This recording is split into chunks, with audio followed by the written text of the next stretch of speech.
Yo, what's going on, guys? Crispy Flakes here, man, giving you my reaction to, I don't know, bro. This is about the biggest trade since maybe Pau Gasol for Kwame Brown. But keep in mind that I do have receipts, Dallas Maverick fans, from when the Detroit Pistons were bad. I have receipts, bro, and I'm just going to read it, so I'm not holding back. And that goes to every franchise out there. I have receipts on every single one of your teams here, bro. Let me just read it, okay?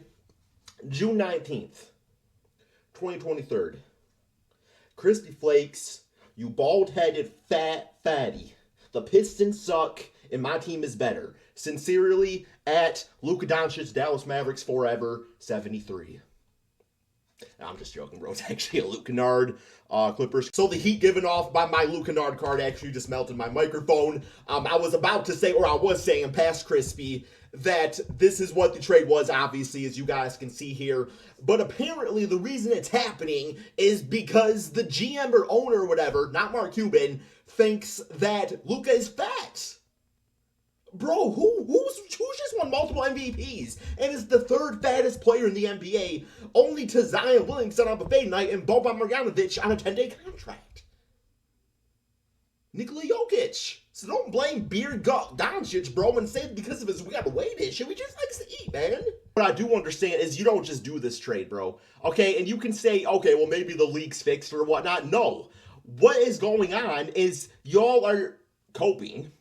But not only coping, you are putting a band-aid answer on a worse situation. If you break somebody's leg, you don't hand the Bugs Bunny band-aid and say it's going to be okay.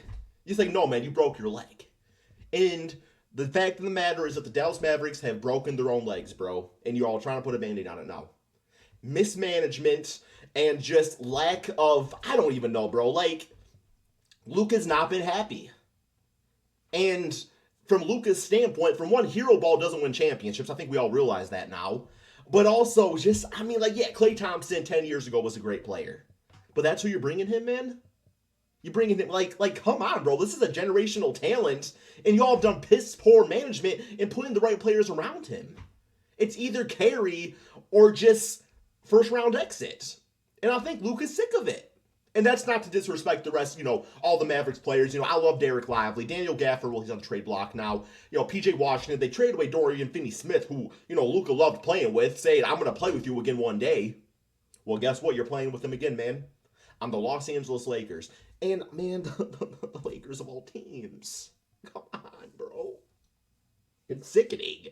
It's truly sickening, man. Like, you can rebuild the right way. You can draft players, man. You can be the OKC Thunder and get all these draft picks, bro. Develop guys, blah, blah, blah, blah, blah. Or you can be the Lakers and just trade for a top 3 talent, every 10 years.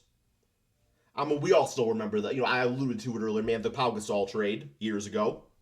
Teaming up with Kobe Bryant. Now, Luka is better than Pau Gasol was at that point. He just says, man, I'm not disrespecting Pau Gasol. I think he's a really good big, very underrated, in NBA history. But, I mean, you all traded Kwame Brown for him. And, yes, I don't want to hear Marc Gasol was part of the trade. Nobody knew Marc Gasol was going to be that. Unless damn Jalen Hood Shalfino, well, no, he's even on the Jazz. I mean, maybe Max Christie. Maybe he becomes the next Luka Doncic, bro. I watched some MSU basketball. I don't think that's the case. Maybe that Lakers first-round draft pick will be something. I don't even know. And not to mention, the OKC Thunder, they own the Mavericks' 2028 pick. AD is going to be 36 going on 90 at that point. Same with Kyrie, bro. Uncle Drew is going to be a real-life scenario. I don't know. And let's also keep in mind, this has nothing to do with Mark Cuban, okay? Mark Cuban sold his stake in the Dallas Mavericks. It's just mismanagement. It's just a whole bunch of, and even saying like, well, Luka probably isn't going to sign, a long-term contract with us. Bitch, you can offer him a supermax. Nobody else can do that. And if he's walking away from that, that's not talking about him. That's talking about something going on with the management. You all really dropped the ball. And I'm not talking about the Maverick fans outside of, Dallas Maverick, Luka Doncic, Forever 73, who was really mean to me a few years ago. But yeah, man, it's not your fault. I'm sorry, I don't remember the person that said this, but on Twitter, and I think I retweeted if you want the source, was saying this would be equivalent to me waking up and seeing that, Cade Cunningham was traded for Damian Lillard and like a first round draft pick. Bro, Rudy Gobert went for like 10 picks. Rudy Gobert. I guess maybe let's. How does the team even look now? Okay, first off, I do look at like how the Lakers are constructed now. You're probably looking at, well, Luka, Austin Reeves, LeBron, and I think I actually just saw something before starting this video saying that LeBron has no plans of requesting a trade from the Lakers or anything like that. So keep that out of your mind. Dorian Finney at the 4 and Jackson Hayes at the 5. I mean, if I'm being quite honest, from like a team build standpoint, Luka's not better off. Like, LeBron's 40. Austin Reeves is a solid player, but there's not really a ton of depth on that Lakers team that, like, I don't see the Lakers as, like, championship favors now.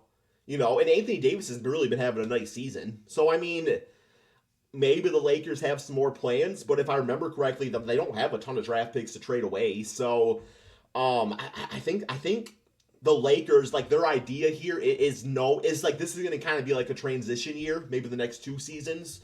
They know LeBron's old, and it's like, okay, we kind of traded everything to get, LeBron and AD. We got to get something back. So, I mean, talk about selling an asset while it's high, but on its way out. Like, they did a really good job here. I feel bad for Anthony Davis. I know he was really blindsided by it.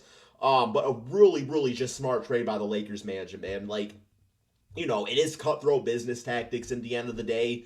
And the Lakers did what they were thinking about the future, while still making the now fun. And then the Mavericks, I mean, on paper, the team looks fun.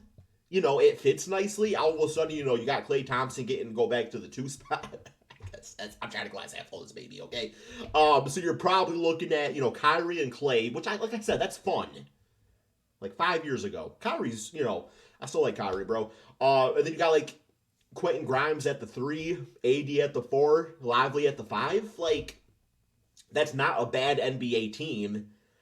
But that window, like, there is a window. It's cracked open. Like, you might got, like, a ruler in there or something to keep it from closing. But it's not a better window than just handling the Luka Doncic situation much better. Like, we get draft picks with the hope of getting guys like Luka. And all of a sudden, the Hawks won the trade. Or I'm not the trade, I'm sorry, the draft night. They won the draft night, man. And I also understand the conspiracy behind, okay, well, like the Lakers, like they needed, like the ratings are down, they need a new face in the NBA. But how does that happen? Like, how does that happen? I really think it's just a stupid trade. And I think there's some, narcissistic dingus that's managing the damn Dallas Mavericks that just doesn't mesh nicely with Luka, is not willing to kind of cater to the superstars. It's like, well, get your bitch ass out of here. And now the fans lose because of it. And we all get to watch another Lakers dynasty, man. Which, I mean, once again, not necessarily a bad thing for the NBA. Like, the Luka, Tatum matchups are going to be fun and everything, bro. It's just really caught me off guard, like it did a lot of you guys. And the most shocking trade in NBA history, we've seen a lot of crazy trades happen. I would say this is shocking in terms of just really out of nowhere. As far as who won the Lakers won the trade. Mavericks fans, like, what are your thoughts? Please let me know in the comment section below. I don't.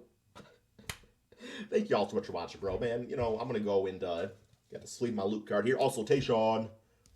Ow. Ooh, my trigger finger from Marvel Rivals is really hurting these days, bro. With the jersey and everything, bro. We keep them together, man. Thank you all so much for watching. Be sure to like, subscribe if you're new to the channel, bro. Good luck, Maverick fans. As a Piston fan that's gone through a lot of losing, you got a fun team for a little bit, but also you're going to be throwing up the entire time because you traded away a top 5 player because the GM thought he was fat. That's all.